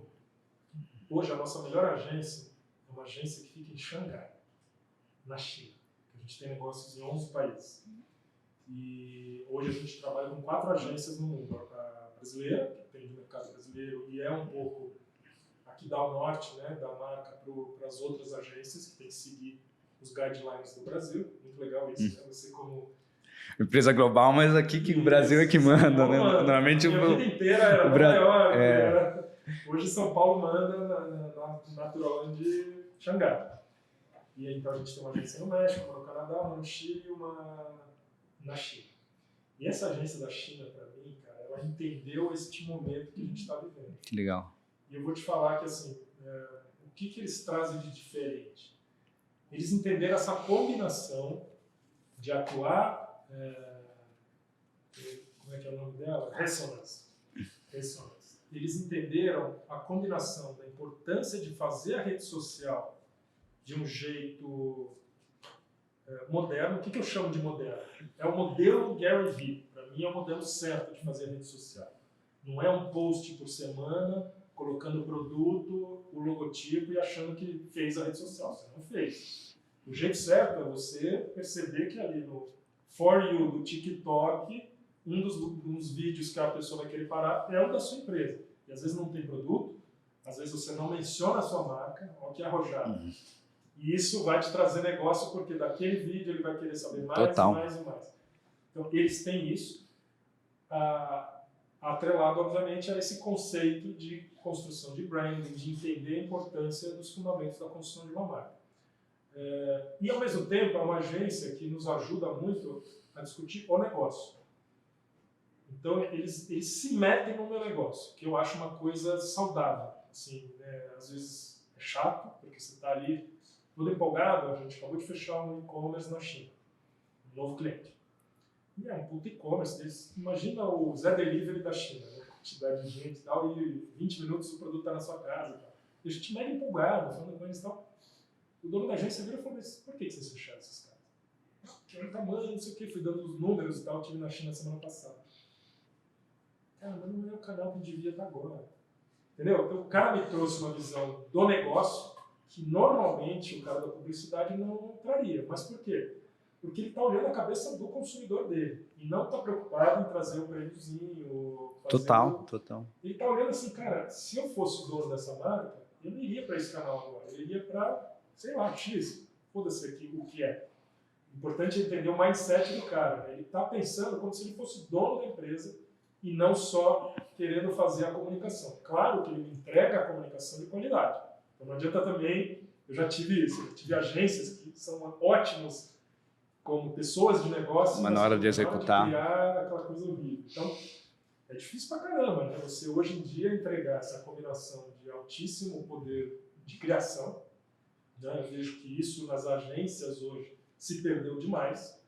Hoje, para alguém fazer uma campanha como a dos limõezinhos da Pepsi Twist, lá que o Marcelo Serpa e a equipe fizeram, cara, você tem que trabalhar muito a fundo com esse criativo, dizer que ele tem liberdade, né? Os caras perderam a liberdade. O mundo das métricas dominou a criação das agências. Então, eu acho que a boa agência é aquela que vai conseguir resgatar isso, ser arrojada a ponto de apresentar ideias completamente disruptivas, mas fundamentadas, mas que tem a visão de negócio ao mesmo tempo. E normalmente essas coisas não combinam. Normalmente o cara da criação, puta artista logo, que não vai querer saber se eu estou no canal X, Y, quer que se, né? Mas é por isso que é difícil. Então não é fácil o papel de vocês e muito entender que o cliente precisa ter essa consistência. E que pelo fato, né, vocês citou alguns exemplos de clientes aqui que vocês fazem eventos e tal, pelo fato de você ter que estar em tantos lugares ao mesmo tempo, como que eu posso ajudar esse meu cliente a resgatar essa essência da marca? Né? Desde aquele trabalho lá da discussão com a Lê, do fundamento, do propósito da empresa, o que essa marca deveria ter como posicionamento, até como isso acontece na prática e ser o guardião disso. Porque muitas vezes o seu cliente não vai ter isso claro. Né? A galera que não veio, talvez, de escolas mais clássicas, então você tem que fazer esse papel. Então, cara, deixa eu te explicar. As melhores agências que eu trabalhei na minha carreira foram aquelas agências que tinham a coragem de sentar na frente do cliente e falar que não ia fazer o que ele estava pedindo. Obviamente, porque eles tinham uma razão muito bem fundamentada e debatiam isso. Né? Não era só, eu não quero fazer porque não quero. Esses caras, eles subiam num patamar dentro do conceito ali de credibilidade, porque você percebia que ele estava realmente trazendo para a mesa o seguinte, cara, eu sou especialista em comunicação, cara. Deixa eu trazer o meu lado, que eu vivi, que eu me especializei, que eu entendi e eu entendo disso. Confia em mim. Agora, isso aqui eu não vou fazer, isso aqui, entendeu? Mas ao mesmo tempo eu também entendo do seu negócio. Eu não sou um artista puro, entendo de comunicação e não sei o que você precisa do seu negócio. E para isso você tem que baixar a sandália da humildade e perguntar. Sentar com o seu cliente e falar, cara, me conta os desafios do negócio. Como é que vocês estão de financiamento? Sabe o lado chato? Que você não quer ouvir? Total. De repente você vai no seu cara, você vai ver como ele vai adorar te contar esse lado que ninguém quer ouvir. Me conta os desafios do business. Aí você vai voltar aqui para a galera criativa, pô, o cara tem um desafio lá que a gente nem imaginava. Isso aqui que a gente traga para ele vai fazer sentido, porque o momento que ele está vivendo é esse. Como eu falei do negócio da laranja, o custo da laranja triplicou. E a minha agência hoje sacou isso também, porque a gente tem essa troca muito próxima. Então ela me traz mais para esse próximo semestre projetos completamente irreais para o momento que eu estou vivendo. Ela me traz coisas muito ali próximas do que eu estou precisando. Puta, ali vira um jogo muito legal. Vira uma parceria legal, porque também a hora que eu começo a voltar para o patamar de poder investir, vou chamar ela e ela vai virar, né? Agora vamos acelerar. Um puta projeto disruptivo, cara pra caramba, investir em mídia, porque eu também segurei a grana na hora onde eu sabia que eu precisava segurar. Eu acho que é muito legal quando acontece essa troca, né? Esse olhar de parceria, né? Não é aquela relação cliente-fornecedor, mas todo mundo de olho. Eu nunca gostei de fazer absolutamente contra a concorrência de agência. É uma coisa falsa, cara. A maioria dos marqueteiros adora, principalmente quem não entende de comunicação a fundo. O que acontece numa concorrência? Você põe o dono da agência, toda a diretoria, todos os melhores criativos durante uma semana focado na sua empresa. E além dele, mais outros 6 agências fazendo a mesma coisa. Então, é uma situação completamente fora da realidade. Aí você entra no dia a dia com aquela agência, o cara nunca mais vai te atender, porque sua conta é pequena, vai no estagiário lá. Então, para mim, assim, é um perde-perde a concorrência. Eu sempre gostei do ganha-ganha. Ó, e se você tá ouvindo a gente aqui, ou você marqueteiro, ouça bem as palavras sábias aí do Gustavo. Porque 2 anos depois você cara, vai ter que fazer outra concorrência, não, não funcionou. Você fica a vida inteira fazendo concorrência. A agência perde um puta Não, tempo. cara, pra agência, a concorrência é um negócio surreal. É um negócio surreal. Porque a agência já é corrido, já. Quem trabalha em agência sabe, né? Demanda elástica, então tem dia que tem trabalho pra caramba, tem dia que tá um pouco mais tranquilo, mas às vezes o bicho tá pegando lá e você tem que atender seus clientes. De repente, pum, chega alguém e fala, ó, eu quero contratar vocês, só que tem um bid aí com mais outras 5 agências e vocês têm 2 semanas, 2 semanas para entregar um mega planejamento ou uma mega campanha. E você tem que parar, inserir isso no meio de uma operação que já está redonda, é loucura. Você já cria uma relação... Já começa estressado já o negócio. Cara, a gente já... Cada tipo de desrespeito que a gente já viu em concorrência, que beleza, vamos aí. E vai, vira a noite, time, e custo pra caramba, e chama fornecedor externo. Não tenho dúvida que ela vai aparecer em algum lugar lá no cliente que ele vai usar de outra forma. Acho que não é nem nesse ponto que eu chegar, mas daí chega para apresentar, você pede, apresentar presencialmente. Não, vamos fazer online mesmo, beleza. Aí você entra online, a pessoa sequer abre a câmera. A gente ficou 1 hora apresentando um trabalho que, né, suou sangue para entregar no meio das demandas que já estão... Porque não é que a gente está com um time de 5, 6 pessoas aqui de braço cruzado esperando pintar uma concorrência para conseguir fazer isso dentro de um... Não, né? Você tem que encaixar isso dentro do dia a dia. E aí a pessoa sequer abre a câmera. Então, assim, cara, vamos acabar com as concorrências aí, porque não é muito legal. Se você for fazer, você é marqueteiro, faça dentro de um olhar de respeito pro seu futuro parceiro, porque senão você já vai começar realmente com uma... Né? A gente já teve concorrência que a gente ganhou, mas a gente já começou meio... Já começa azedo. Aí a chance dessa parceria vingar depois de 2, 3 anos é muito baixa, porque, né? E aí o cara vai fazer outra concorrência, você perdeu ele perdeu você, a consistência da marca de novo se perde. Então, lembra do desafio de manter a consistência? Total. Isso passa pela maturidade de você como cliente.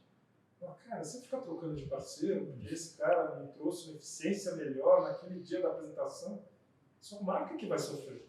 Daqui a 3 anos você nem está mais lá, a não ser que você seja um empreendedor. A agência também não está lá e alguém vai pegar e vai fazer tudo diferente de novo. Você vê marcas correndo de um lado para o outro, sem ter aquela linha mestra por conta disso, muitas vezes. Né? Total. E me fala uma coisa, aí é uma pergunta mais pessoal. Qual que é a sua disciplina favorita do marketing? Porque quando você está fazendo isso é quando você está felizão, dá aquele tesão dentro de tudo que você faz dentro do marketing. Eu já passei por várias fases, né? Eu diria que a minha maior frustração é não ter sido um designer, né? Eu queria ter sido um designer. Eu desenhava super bem quando era moleque. Sabe que você percebe que seus amigos te elogiam? Sim, né? Você tem uma aptidão, né? E eu desenhava carro, assim, umas coisas bem... E aí eu queria ter sido designer industrial. Então, quando eu tive a minha própria marca, Brooks, quando começou do zero, eu fui procurar, na minha opinião, a melhor boutique de design que tem hoje, que é da Teresa Guarita, a Colline. E falei, puta, agora vamos fazer do nosso jeito. E aí vibrei com o lado design mesmo. Desde o logo, que delícia, da embalagem, do rótulo, das cores. Esse é um prazer pessoal, né? Que é uma frustração, eu queria ter estudado isso. E meu pai falou que eu nunca ia ganhar dinheiro. Isso, né? Aquela visão antiga, né? Você vai escolher a profissão que você vai ganhar dinheiro. Eu vejo hoje muitos amigos meus que estudaram design que estão muito melhores do que eu, ou porque abriram uma agência, sei lá. Então não tem muito isso. Então acho que o design é uma paixão, assim. E a publicidade pura também, mas hoje em dia muito menos, né? Porque mudou tanto, cara. Eu não acredito nessa coisa de você interromper o entretenimento. Então, um grande filme, puta, a gente fazia campanhas na Pepsi maravilhosas. Não sei se você lembra, mas tem uma, se vocês procurarem aí no YouTube, vocês vão achar. Que é a Pepsi fazendo com os jogadores de futebol globais, lá, Ronaldinho Gaúcho, Beckham e tal, surfando. Cara, o MAP que fez, né, no Brasil, O MAP foi uma campanha global. O MAP é uma agência maravilhosa, não tem o que Aí, falar. bicho, também não tem como você não se apaixonar com isso, porque pegava o melhor diretor de cinema do mundo, pegava um budget de $2 milhões, que eram as 15 escritórios da Pepsi mais ricos do mundo, né? O cara da Alemanha, do México, dos Estados Unidos, do Brasil, da China, juntava o budget de todos eles para fazer uma campanha global com os jogadores que na época estavam, cara, Dream Team do Real Madrid, com os brasileiros, com... Os bons tempos do futebol, né? Puta, exatamente. Então, assim, isso é outro patamar de prazer, sabe? Se você entrar numa reunião e falar, cara, hoje eu vou ver isso, né? Incrível, eu adorava. Mas, cara, hoje eu tô muito ligado, eu tô muito curtindo esse lado desse livro que eu indiquei, do Day Trading Attention. Você entender que sua atenção é um day trade, do jeito que os caras compram ação, que você tem que estar ligado o tempo inteiro ali.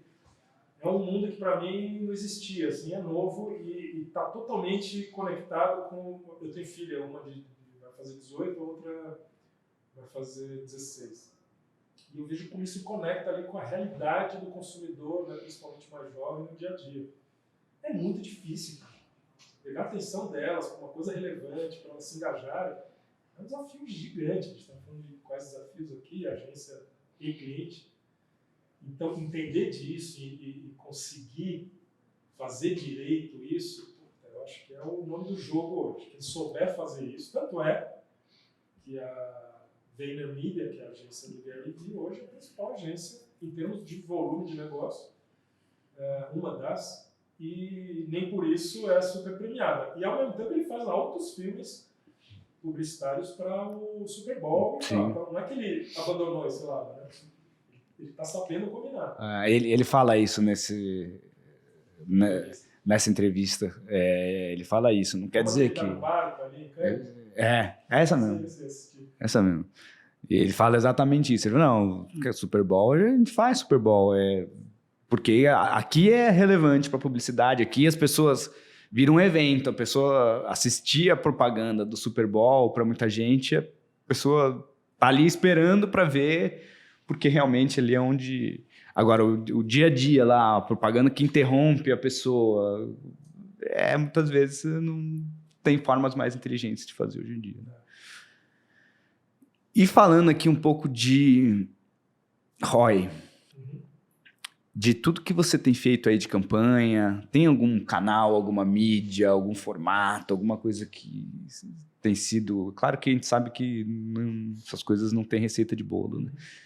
Mas tem alguma coisa que é campeão de ROI aí do que você tem feito? O que você acha que tem trazido mais resultado? Ou é um pouco nessa linha que a gente falou realmente de trazer mais a linha da busca da atenção, conteúdo mais de entretenimento? Mas pensando em ROI especificamente. Eu vou dar um exemplo, mas que talvez seja muito específico para empresas parecidas com a minha. Né? Hoje, é difícil de medir isso. Tá? Então, é um ROI... que eu imagino realmente que esteja muito acima da média. É um investimento que a gente fez em algumas situações no ponto de venda. Né? Olha que coisa louca, a gente está falando só de mídia digital. Mas aí você está falando retail media ou não? Ou mais ativação? O impacto da marca no momento da compra efetiva que a pessoa entrou na loja. Então é uma geladeira toda decorada que tem atrelado à sua comunicação, né? Na hora que você, e para mim, quem sabe fazer isso melhor do que ninguém, e foi onde eu me inspirei para fazer o que a gente fez, é a Red Bull, cara. Se você vê um display, ou hoje em dia a Heineken também tem feito, e Corona, para mim são os 3 destaques aí. Mas a hora que você entra numa geladeira da Red Bull, abre a porta, aparece um vídeo daquele evento que está rolando no YouTube, e você ali está no momento de compra, cara, o ROI é altíssimo, né? E a gente começou a fazer isso, ainda mais experimental, que é uma coisa cultural, né? As empresas às vezes não acreditam nessa ferramenta, A verba nossa de trade hoje essencialmente é usada para desconto de preço. E a gente começou a fazer esses experimentos, pegar um supermercado, rechear, corredor de Natural One, um portal, uma loja no interior de São Paulo que você entra, passa por um portal todo verde. Na China vocês fizeram também, né? Eu vi na... Na China a gente fez um evento agora de Eu vi alguma coisa assim no LinkedIn do Catolé. A gente fez uma degustação do suco com laranjas. É o mesmo conceito ali dentro de um escritório da WeWork lá. Foi um puta sucesso. Mas isso não é ponto de venda. Ah, tá. Achei que tinha sido no varejo. Foi no... A gente vai fazer. Legal. No México a gente acabou de fazer também, em algumas lojas, e no Brasil a gente fez. E o ROI é gigante, porque você envolve o cara da loja. Então ele, sabendo que você está fazendo isso, por isso que eu falei, específico de um tipo de negócio, né, de produto de alto giro e tal. Mas você empolga o cara, o repositor da gôndola, o gerente da loja, ele sabe que você está fazendo tudo aquele investimento, vai lá e reforça a compra do estoque para não faltar produto. O seu vendedor vai dar uma atenção especial e o consumidor fica encantado, porque é caro, mas ele naturalmente vai girar o produto, Legal. vai experimentar um produto que não experimentava. Agora, eu acho que a beleza disso é você conectar com o marketing puro, né? Muitas vezes eu vejo essa separação nas empresas, que o trade está ali fazendo uma comunicação e tal, muito mais focada no que ele acha que vai funcionar, ele entende daquilo, só que está desconectado do que você, como marca, está falando naquele momento, na grande mídia, ou numa ação específica que você está programando lá. Então, o melhor exemplo que a gente tem na Natural One, baixíssimo investimento, altíssimo retorno, um fundo de ROI, é o Outubro Rosa. A gente pegou o nosso queridinho, que é o Pink Lemonade, o nosso sabor mais desejado aí. Não é o grande volume, mas as pessoas amam, que é o framboesa com limão, né? E pegou a garrafa dele, durante o Outubro Rosa a gente troca a cor da tampa de verde para um pink mesmo, pink bem fosforescente. No rótulo a gente comunica o Outubro Rosa, tudo atrelado a um investimento que a gente faz durante os 12 meses do ano para uma ONG que ajuda mulheres que têm pouca condição a fazer o diagnóstico do câncer de mama. Então, tem uma amarração ali muito bem fundamentada, né? Está dentro de um pilar da marca, como vai amarrando lá de cima. O pilar da marca é trazer saúde através da natureza. E aí a gente acredita que a saúde, existe a saúde física, então você vai tomar um produto melhor, fazer atividade, mas existe a saúde mental. E o câncer de mama hoje é uma questão fundamental na saúde física das mulheres, que é o nosso principal público.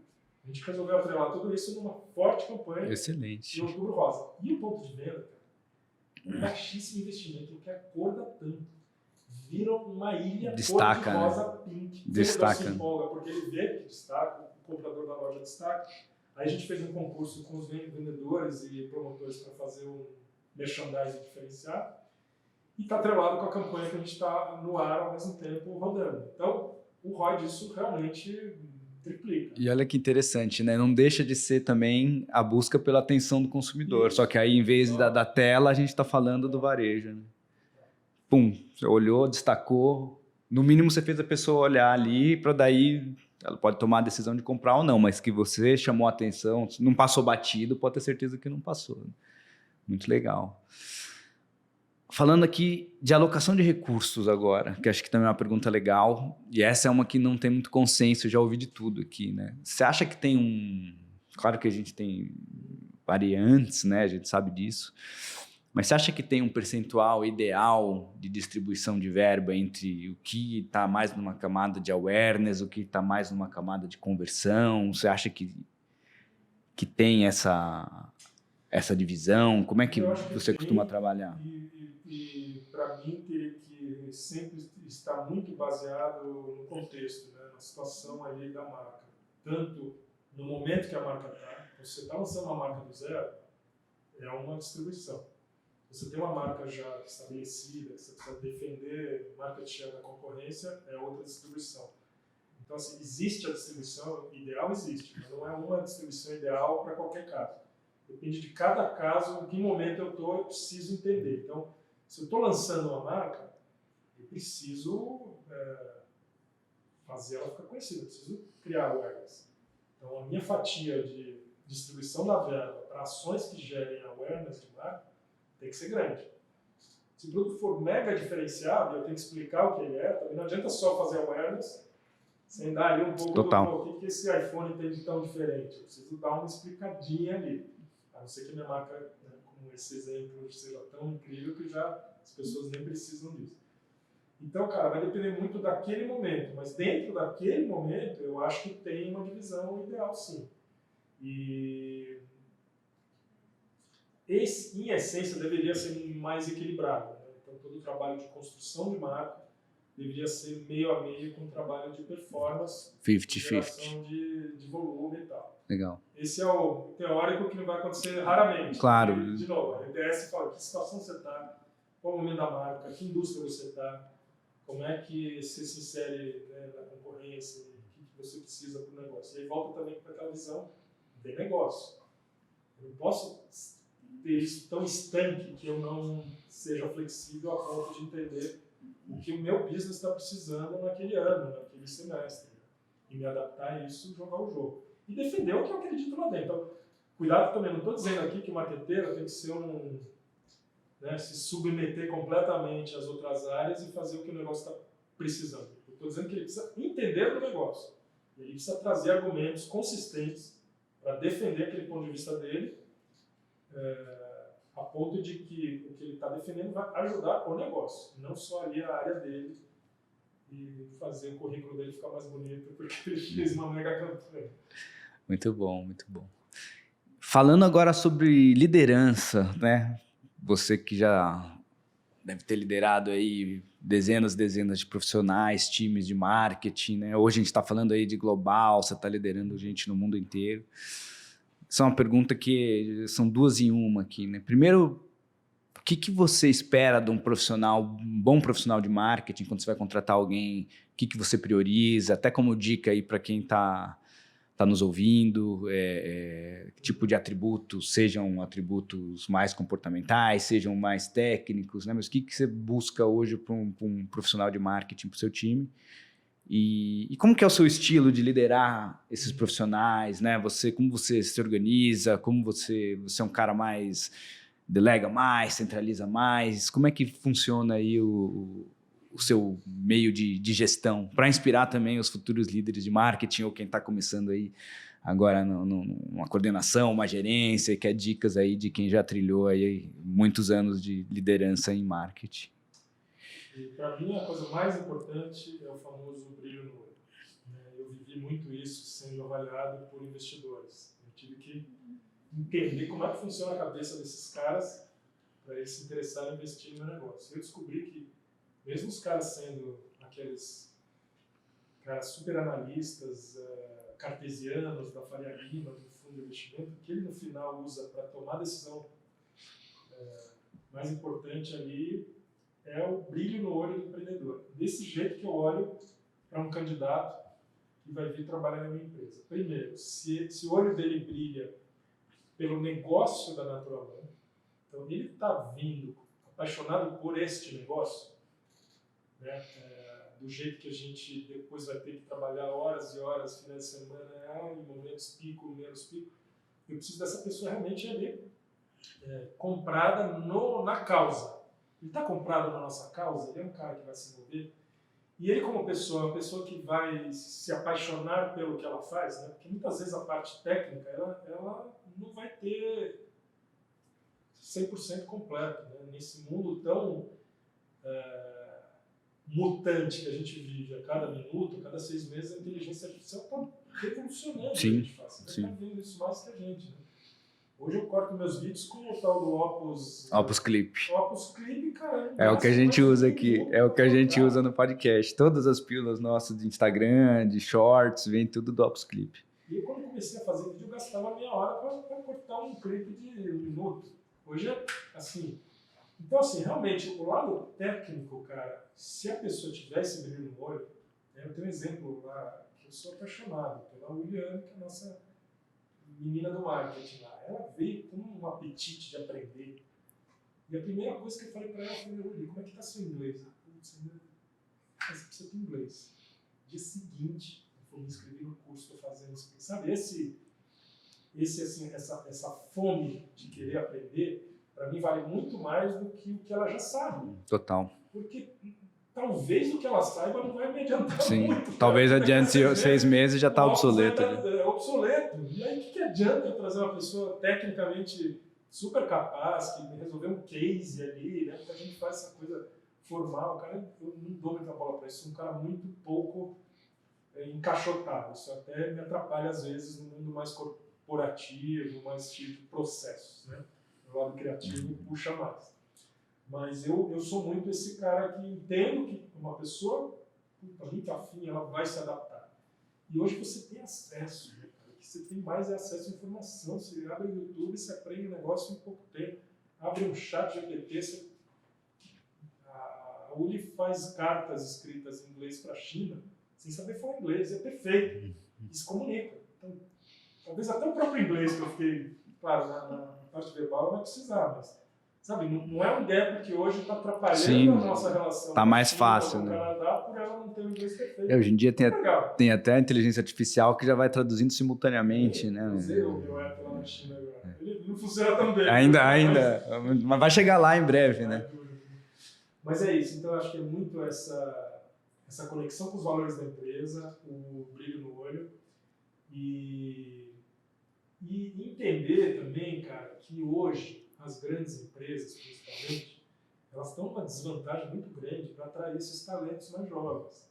Eu vejo muita galera da minha geração meio revoltada. Né? Pô, essa molecada não quer se comprometer, quer crescer rápido, só passou 6 meses já quer. A minha resposta é assim, cara, se coloca no lugar de um garoto de 22 anos hoje.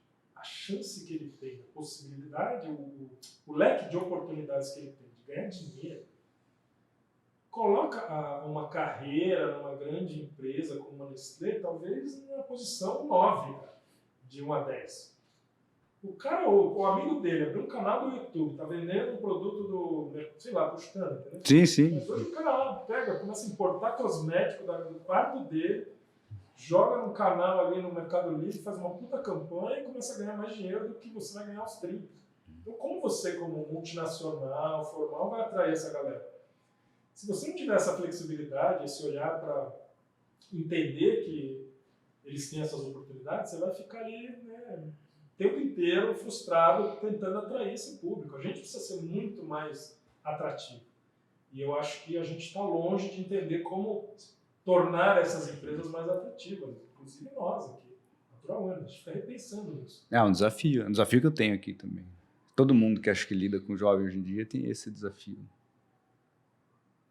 O cara hoje vira um influencer, né? Pode ganhar muito dinheiro, ou pode não ganhar nenhum dinheiro, mas ele tem um sonho dele. Então ele vai ficar frustrado que você está prometendo para ele que daqui a 5 anos ele vai chegar no patamar de ganho e tal. Quando eu era jovem, a chance de ganhar muito dinheiro era virar jogador de futebol. Como eu era meio perna de pau, já desisti e já fui trabalhar, né? Mais ou menos isso. Hoje em dia o leque é muito maior, acho que isso faz total sentido. Muito bom. E do ponto de vista de gestão aí, como é que você costuma organizar seus times, gerir? Eu sou muito... Eu tenho uma característica de ser muito conciliativo, assim, né? Muito pouco conflito. Então eu acabo fazendo o meu time. Hoje, por exemplo, na Natural One, a gente tem pessoas do marketing que participam de reuniões que antes nem entravam, de desenvolvimento de produto lá da área de P&D. Então, essa integração das áreas eu gosto muito. Eu gosto das pessoas pararem de ficar olhando só os seus pequenos quadradinhos dentro da empresa e ter uma visão mais generalista. Então, o meu estilo de gestão é dar essa autonomia, né? Na medida que eu busco gente que tem iniciativa, brilho no olho, eu tenho que pressupor que essa pessoa, né, com autonomia, vai performar. Não posso ficar fazendo micromanagement nele, sabendo se ele preencheu cada coluna da planilha, porque senão eu não contratei a pessoa certa para fazer isso. Então é muito mais, cara, eu dou asas e a pessoa tem que demonstrar que ela realmente está afim, com fome, de abraçar aquela oportunidade, né? E acreditar no momento da empresa, né? Isso é, às vezes, o lado mais difícil, né? A gente, como uma startup já grande, cria algumas situações mais caóticas no dia a dia. Sim. Mudança de rumo assim, muito rápido, mercado muito dinâmico. E tem gente que sofre muito e não entende isso. Então eu procuro trazer também esse lado, cara, olha o que está acontecendo ali um pouco mais no médio prazo, olha o que a empresa está precisando. Né? O mesmo conceito que eu falo do marketing, olhar das outras pessoas também entenderem que qual é o momento que a gente está passando, qual que é o contexto. E aí tentar trazer a energia deles para isso, porque você tira muita energia a hora que você deixa obscuro, né, qual que é o contexto, para onde a gente está indo e tal. Então, muitas vezes a gente cobra muito dessa equipe, mas a gente não dá esse norte. Então, meu estilo é muito esse, é relembrar todo mundo qual é o norte, por que a gente está fazendo isso, qual é o próximo passo, e aí tentar engajar nessa busca, né, e provocar, trazer ideias diferentes, questionamentos. Né. Muito bom, muito bom. E tenho duas perguntas aqui para a gente encerrar. A primeira é o que eu chamo de momento bola de cristal. O que você acha aí que vão ser as grandes tendências aí para os próximos 5, 10 anos? A gente já falou bastante aqui, né, desse modelo mais Gary Vee, da disputa da atenção, né? Mas o que você acha aí que daqui a 5, 10 anos vai mudar bastante no marketing? O que você acha que vai continuar igual, não vai sair de moda? O que você acha que vai cair completamente, vai deixar de existir? Tem algum palpite, né? Porque a gente sabe que só com bola de cristal mesmo. Eu acho que assim, é óbvio que a essência do ser humano não vai mudar nos próximos 1000 anos como não mudou nos últimos 100 mil anos. Né? Sei lá, o cara fala com um espeto de pau na mão tentando fazer fogo porque precisava sobreviver, comer, segurança, as necessidades básicas e a forma que o nosso cérebro foi construído ao longo de milênios, ele forja um ser humano que vai continuar tendo essas mesmas atitudes, mesmos desejos. Por isso que aquela história toda dos gatilhos mentais funciona e vai continuar funcionando. Então, muitas vezes a gente quer remar contra isso, né? Não, isso precisa ser levado em conta, isso não vai mudar. O que para mim vai mudar muito, e está mudando já, é a forma que as marcas são valorizadas pelo consumidor. Então, hoje, o que eu vejo, né, dentro do meu segmento de alimentação mais saudável? Hoje você tem aqui em São Paulo uma feira, anualmente, rola, chama Naturotech. É muito legal a experiência de visitar essa feira, porque são empresas que surgiram pequenininhas há poucos anos, estão tomando uma proporção rápida muito grande, proporção de empresa média para grande muito rápida. E quais as que estão vencendo? E aí você olha para frente, provavelmente essa é a tendência. São aquelas empresas que entenderam que elas, primeiro, precisam deixar muito claro que tem um propósito verdadeiro e jogam um jogo um pouco mais dinâmico, com uma visão de startup do que as tradicionais. Então, as marcas que estão vencendo são essas marcas mais dinâmicas, as nativas digitais, as marcas que não têm muito essas amarras, né, de ficarem presas a conceitos, né? E essas marcas muitas vezes estão atropelando as grandes. Tanto é que as grandes estão comprando essas marcas pequenas. E aí eu vejo uma baita oportunidade para quem está começando a carreira e quer empreender, por exemplo. É a hora de pensar, né, o que as grandes empresas precisam hoje e o que elas vão precisar. Exemplo, não sei se você conhece a marca Pura Vida, de suplementos naturais. Sim. E é uma marca de alimentos que surgiu 100% online, depois virou uma marca que foi para os supermercados e tal, foi comprada pela Nestlé para virar a marca de produtos saudáveis da América Latina toda. Eu acompanhei de perto o case deles, me envolvi lá com eles, cara, é admirável o que eles fizeram. Só que eles foram por rumos, construíram o negócio deles por rumos muito diferentes do que fora do convencional. faria. Então, a minha dica é aprender com esses caras, com esses exemplos, o que eles fizeram que deixou a marca tão atrativa, não só para o consumidor, mas para as grandes empresas, e imaginar o que vai ser para frente. Outro exemplo para mim é a Bold, né? Barrinha de cereal com proteína, que começou como uma marca focada para o mundo fitness, hoje ampliou, mas entendeu muito bem ali esse movimento que está rolando hoje de um consumidor muito mais dinâmico, menos aberto a bullshit. É aquela marca que vai direto ao ponto. Quer ver outra? Mãe Terra. Mãe Terra é uma marca que foi construída com muita consistência e foi comprada pela Unilever. Então, para mim, o laboratório ali da Naturaltech, que é uma feira que começou pequenininha, hoje é gigantesca, no AMB, é muito interessante para você fazer esse exercício de futurologia. Então, vai na Naturaltech, né, se você gosta de alimentos e tal. Né? Tem a feira dos cosméticos, tem a feira dos games e tal.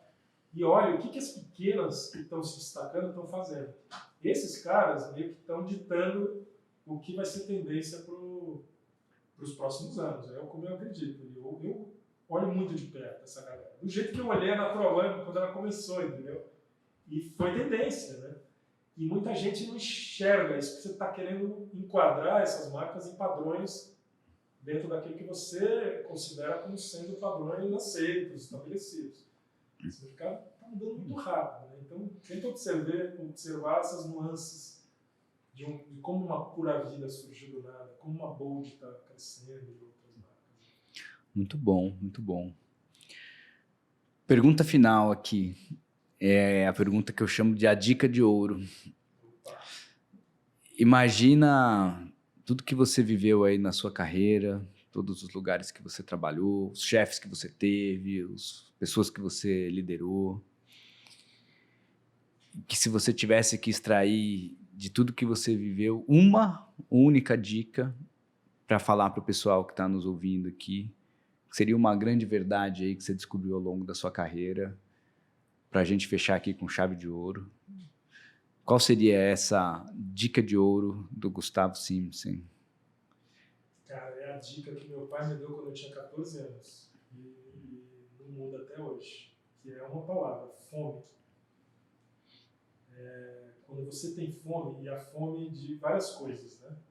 Tem gente que quer só ganhar dinheiro, e o cara que vai conseguir é aquele que tem uma fome tão exagerada que ele vai achar meios de ganhar esse dinheiro. Tem gente que tem fome por aprendizagem, vai ler 3 livros por dia porque a fome dele é muito acima da média. Então, seja o que você tem como objetivo para a sua vida e que vai mudar, né? Faça isso com fome. E eu estou falando isso para minhas filhas hoje, por exemplo. Né? Então, a mais velha está na fase de escolher o que ela vai estudar. E, cara, é muito cruel, né? Você com 17 anos tem que definir a carreira. Então, a cada 6 meses ela muda de arquitetura para direito, para administração, finanças. Eu falo, Nina, é o seguinte, tenha fome por aquilo que você escolher. Talvez o que você escolher não vai ser o que você vai fazer até os seus 80 anos, porque cada vez o mundo está mais dinâmico, né? E vão surgir profissões que talvez hoje nem tenha curso. Mas, se você escolher um, vai com fome a fundo, né? Cara, mastiga tudo aquilo. Vai conhecer os professores, os colegas, lê todos os livros. Aprenda a se apaixonar por aquilo que você está vivendo hoje. Tem um filme da Disney muito legal, que é aquela animação chamada Soul, que conta a história de um pianista de jazz e tal, né, que não encontra o caminho dele na vida, que ele era professor, mas queria ser artista de jazz. E tem uma passagem do filme que para mim resume isso que eu estou falando. É aquela cena onde o barbeiro está conversando com ele, não sei se você viu, mas ele reencarna, uma história toda engraçada. Mas a frase do barbeiro é o seguinte, ele vira e pergunta pro barbeiro, pô, como é que você ama isso que você faz? Você faz isso aqui com tanta paixão? Ele falou, eu aprendi a amar. Não era a minha opção ser barbeiro na vida. Mas eu olhei o que é ser um barbeiro no meu dia a dia e eu comecei a ver que dá para se apaixonar por tudo. Então, por exemplo, um barbeiro, cara, fala com 15 pessoas todo dia, diferentes, e pode entrar numa profunda discussão. Isso eu nem imaginava. E hoje eu sou apaixonado por isso. Aí fala de 1000 outros aspectos da profissão dele. Né? Isso é fome, cara. Você está ali, você está passeando pela sua vida de forma superficial ou você está querendo engolir o que está à sua volta naquele momento? Isso para mim é a palavra, é fome. Muito bom, muito bom. É isso aí, pessoal. Tenham fome. Isso. Gustavo, foi um prazerzaço bater esse papo contigo. Obrigado aí pela aula. Né? Acho que aprendi muito aqui hoje. Tenho certeza que quem está nos ouvindo também aprendeu.